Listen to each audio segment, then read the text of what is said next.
Human resources is so critical to having a successful farm business, and there's no successful entrepreneur out there that does not say, I owe a lot of our success to the team. And so to build that team, you have to have team members, and that is a bit of a struggle right now in the Canadian agricultural market. Here to join us to talk about it is Deborah Hauer. She's the manager of labor market information with the Canadian Agricultural Human Resource Council. Deborah, how's it going? It's going very well. Thank you. Hey, great to chat with you. So, saw the release or the info that you put out yesterday, and what immediately caught my eye is that in a survey of farm employers, over 47% of respondents said they could not fill their labor needs. We got a problem here. We do, and that problem is increasing. So that survey of farm employers constituted over 1,300 farm employers across the country. Wow. Across all sectors? Across all sectors of on-farm agriculture. So this is on-the-farm workforce that we investigated in every province and also all sectors. So what's creating this problem? Is it just the fact that people don't want to necessarily work on a farm, or are we not marketing ourselves well as an industry to say, hey, there can be a career in agriculture? What's happening here? What's the causation? Yes and yes. I think generally, traditionally, people have relied on sources of labor that are inside the circle. So growing up myself, there were 7 kids on the farm, and we all worked on the farm. People have fewer number of kids. Farms are much larger than they used to be. There aren't as many, neighbor kids from down the road who are interested in working on the farm.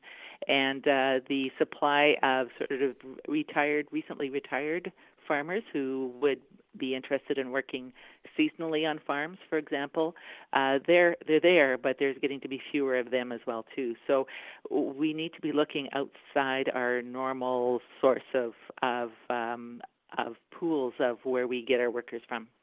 Well, let's compound this problem a little bit. Here's another data point that you talk about. Considering that approximately 37% of the workforce is expected to retire in the next 10 years. This problem is like doubling down. It is. And the research, the survey that we just completed late last year is a repeat of a survey that we did in 2015. And at that time, we said that there was a labor gap of Canadians wanting to work on the farm. We have found that in the intervening 4 years, that we have doubled the economic impact of not being able to find the workers that we need on the farm. At that time, it was $1.5 billion that it cost the industry. Now we estimate it to be $2.9 billion for not being able to find the workers. Interestingly, when we ask how many people are you short, the number of job vacancies this time around is a little bit less. And that's interesting because that implies that for every missing worker that a farm doesn't have, the economic impact to that business and to the industry as a whole is that much greater. Well, but how much of the fact that we're less short people, doesn't that have more to do with maybe the move to certain technology practices? Maybe it's more automation, Absolutely. Things like that. Is that a factor? Absolutely. And we're also looking at on-farm wages as well, too. And the gap between farm wages and the Canadian average has narrowed considerably over the past number of years. And we are also looking at the difference between lower and higher wage occupations. And the agriculture industry is becoming much more balanced that way with more higher wage jobs. And that's a reflection of the types of skills that are needed on farms these days with the increase in technology. Yeah. So what is that wage gap? It's 81% right now is on-farm wages compared to the Canadian economy. And a few years ago, it was about 65%. So what is that comparing to? Is that comparing to, say, other more manual types of labor, like, say, construction or the oil field, or what is that compared to?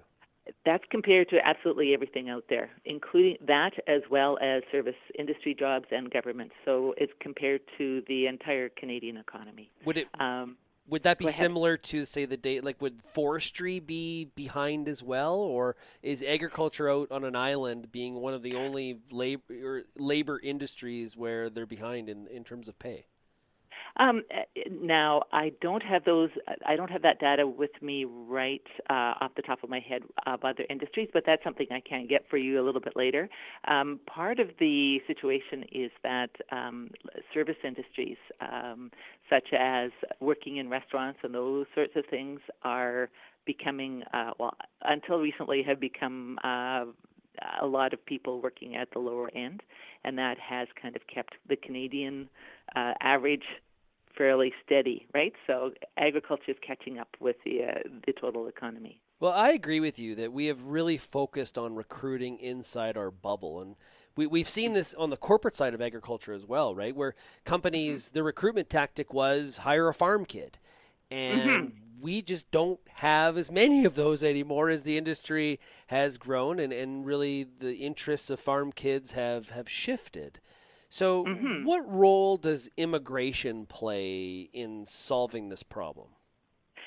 Immigration could be a very large opportunity for farm businesses and also agribusinesses as well too. There's two things to think about. There are people who immigrate to Canada and are looking for jobs once they arrive. And then there is also recruiting people with the intent of bringing them to work in agriculture with specialized skills that you need. So there's two ways of thinking about that. Often people who come to Canada as immigrants and are perhaps in a city learning English, those sorts of things, those people are many. There are many people who have a farm background in their home country and would be very pleased to move to a rural area where they could enjoy that kind of lifestyle again and contribute to the Canadian economy. On the other hand, as far as recruiting people with specialized skills, that is also a big opportunity for people to be looking overseas to fill those positions that you are unable to fill. I'm going to editorialize here a little bit. You Mm-hmm. mentioned the pay gap earlier. We're at 81%. Mm-hmm. I'm wondering what's kind of percolating in my head here is that even if we were at 100 tomorrow, okay, say we were right on the average, our Mm-hmm. problem wouldn't be fixed. Because I would agree. and one of our major issues here is actually finding people that really, really want to work on a farm.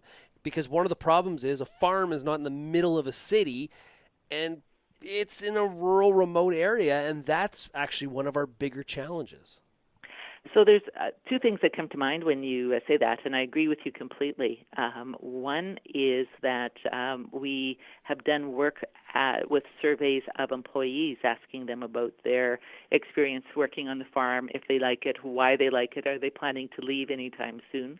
And what we found is that there are two types of farm employees generally. There are those who love the job, think it's wonderful, plan to stay. So those are your long-term employees.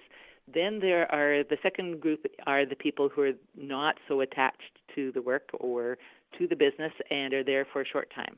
And that's the problem that farmers have is the constant churn of people who are kind of here today and gone tomorrow.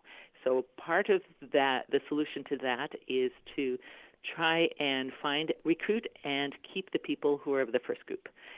And to encourage those people to come and also to stay. So it's possible. And part of that is to talk about things that are other than pay that would attract people to your farm. And it may be team culture. It may be things other than money that you can offer to have people come and work on your farm. Last week, I was speaking with a group of people who talked about providing some housing, transportation assistance, land for people to have their own gardens, for example, in the context of new immigrants. And that was something that then they chose to work on that particular farm, rather than staying in the city. Part of it is rural communities, too. When we are talking about, would you move to a rural community and you go to a town's website, it's not set up to welcome people. It is set up for the ratepayers within the community. So when people visit a community, look at a potential job, they're thinking, okay, where will my kids go to school? What will my spouse do? Is there employment for them? So I think there's a role also for communities to be welcoming of new people from agriculture and also other sectors in order to attract and keep people in those communities. Yeah, you alluded to, I think, one of the major frustrations for farm owners is trying to retain people. And Yes. so a lot of the challenges here are trying to entice, attract, get people interested in working on a farm in this great industry of agriculture, but retaining them is even maybe even a bigger challenge. Do you have any longevity data as far as how are we doing retaining people inside of our industry? You know, we do have that data by subsector in agriculture, and there are certain sectors that are doing very, very well. Part of those sectors who do well tend to offer year-round jobs rather than seasonal jobs. So seasonality is an issue where people are, farmers are looking for people for a few weeks in the spring, maybe to pick strawberries in the summer, a harvest in the fall, those sorts of things. That's difficult to get people to come back. For those jobs that are year-round, then there is a real opportunity for people to be part of the first group of employees where people are there and they plan to stay and make it a career. And something that when I speak to producers, I say it's always easier to keep somebody than it is to keep on looking for new people all the time. Is that the old "give me the devil I know, not the devil I don't know"? Is that the theory? Well, yes, but it's more important than that. If you work out the numbers, it's a lot less expensive to keep somebody than it is to be looking for somebody. And the expense is not, in the hard costs of, job ads and those sorts of things. It's in how long it takes for somebody to ramp up to 100%. Absolutely, and I think that's when there's feedback that farmers aren't offering enough on-the-job training. That's one way to look at it, but I think from the farm owner standpoint, that you've alluded to it, is that there's this frustration as far as, I can't afford to invest all this time because time is a cost. I don't have this time because I'm going to train this person up and then they're just going to leave me for a nickel. And I think that if you look at probably the top farm managers in Canada, they don't necessarily look at things that way.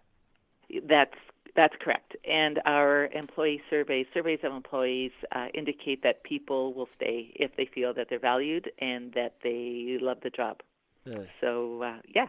Interesting stuff. We've been talking to Deborah Hauer. She's the manager of labor market information with the Canadian Agricultural Human Resource Council. Deborah, this has been great. I look forward to our next conversation. Very good. Thank you very much for the opportunity.